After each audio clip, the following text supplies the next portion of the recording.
Your 10-minute treadmill warm-up sucks. It's not helping you get any better at the exercise, it's wasting time. The good thing is, with a few quick exercises, here's how we can fix it.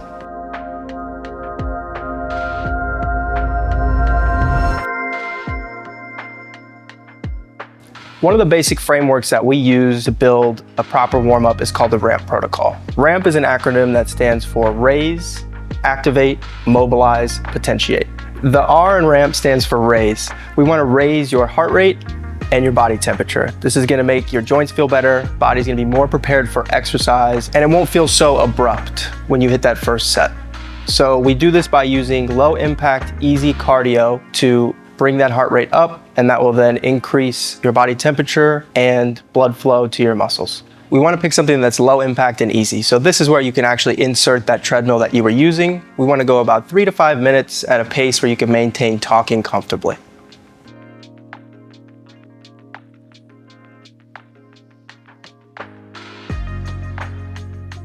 The A in RAMP stands for activate. So in the activation portion of the warm-up, we're going to choose a few small exercises that are minimal to no weight for the prime muscles that are going to be used in that workout. For example, if we're going to bench press and we know we're going to rely heavily on our chest, our shoulders, and our triceps, then we might do something simple like a tricep push down, a lighter push-up, or even a chest fly, just to get blood flow and prime those muscles to perform better in the bench press itself. So in preparing for a challenging bench press workout, we want to make sure that the chest, shoulders, and triceps are primed. So we're going to activate those muscles by picking this tricep push down. We're using a band because it's much lighter and it's going to create a good rush of blood into the tricep muscle and allow for a good contraction.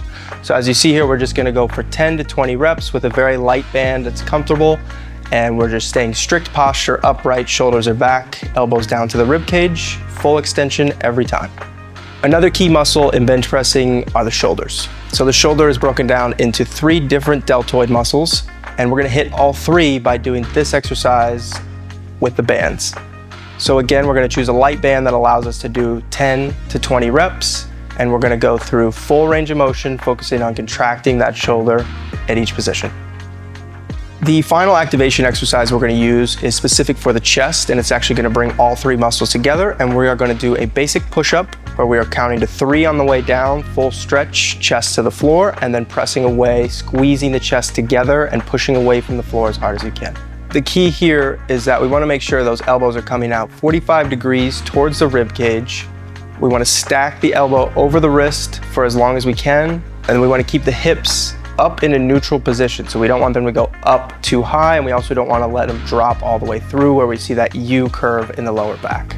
All right, so now let's pretend that you're going to do a lower body focused day and you're going to squat. This could be a goblet squat, front squat, back squat. And so we need to prime the glutes, we need to make sure your core is primed, and then we need to mobilize the hips and ankles so that we can get full range of motion in that squat.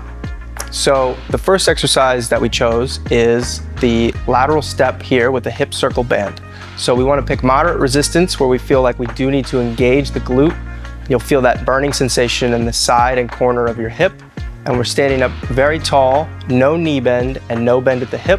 We're going to put our hands on our hips and then step as wide as we can without bending to the side, and then bring the other foot back in without letting the band relax. The other important thing on this exercise is to make sure both feet are parallel with each other with your toes pointing straight ahead. This will make sure that we're optimally engaging your glute and glute med.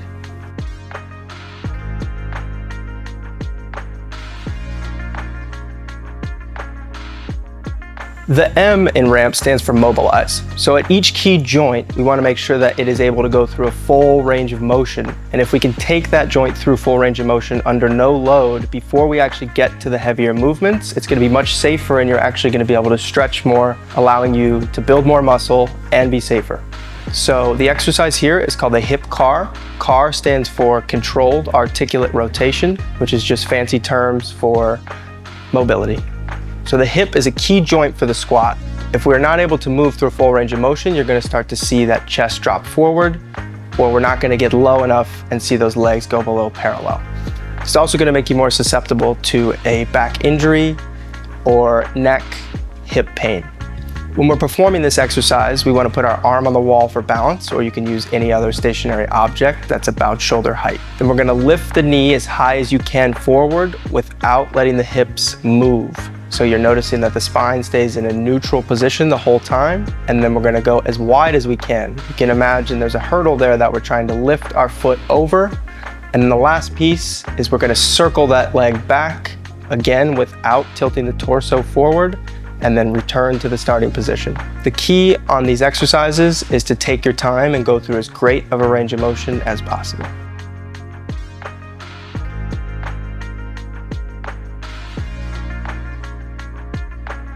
The P in ramp is for potentiate. Potentiation is especially important if you're an athlete. You care a lot about sprint speed, lifting heavy like a power lifter or Olympic lifter. And these exercises focus on being as dynamic as possible. So things like a med ball throw where the weight is relatively light, but you are trying to move that weight as fast as possible.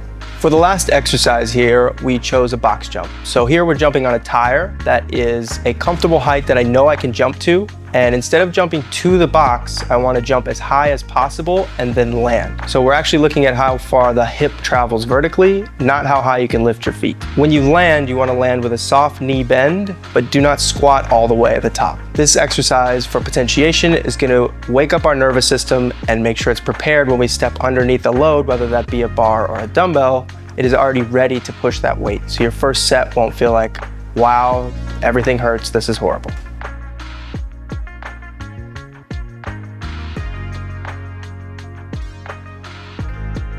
You actually don't have to follow RAMP in its exact order. Ideally you will, and especially you want to keep the P potentiation last, but the other three can be mixed and matched as gym access and time allows.